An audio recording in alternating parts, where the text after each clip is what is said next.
2 वर्षों से विश्व भूषण भारत रत्न परम पूज्य डॉक्टर बाबा साहब अम्बेडकर सार्वजनिक जयंती उत्सव समिति, जिसका ये 42वां साल है, पिछले 2 वर्षों से डॉक्टर बाबा साहब अम्बेडकर जी की प्रतिमा जो बाबा साहब अम्बेडकर ग्रंथालय के संदर्भ में लड़ाई लड़ रही हैं। वो लड़ाई ऐसी है कि नगर परिषद ने 2014 में उनके सदन में एक प्रस्ताव रखा था, और वो प्रस्ताव था कि बाबा साहब अम्बेडकर जी का जो प्रतिमा है रास्ते पर तहसील कार्यालय के सामने, उसे स्थलांतरित करना और उस ज़मीन पे करना जिस ज़मीन पर नगर परिषद पिछले 50 सालों से जस्सानी बालक मंदिर चला रही है, जिस पे उनका कब्जा है और वो सरकार की ज़मीन है। यानी बाबा साहब के पुतले के जस्ट पीछे वाला जो भाग है, उस पर बाबा साहब अम्बेडकर जी का पुतला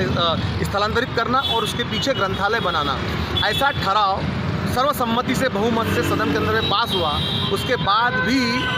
सदन में पास होने के बावजूद भी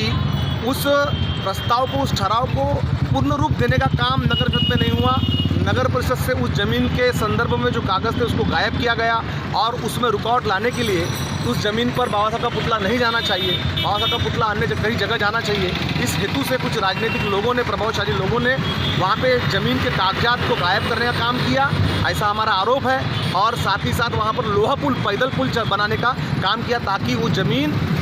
का काम जो यूज़फुल थी उसको निष्क्रिय कर देना, उस ज़मीन को अनुपयोगी कर देना, ऐसा हेतु उनका था। उस हेतु को भी ख़त्म करने का काम, बने बनाया पुलिया जो बन रहा था उसको भी रोकने का काम समिति ने आंदोलन करके किया। उसके बाद उस ज़मीन पर स्टे लाने का काम जस्सानी के माध्यम से किया गया था। जस्सानी पार्टी ने ये दावा की थी कि ये ज़मीन हमारी है, जबकि ज़मीन मूलतः सरकार की है। तो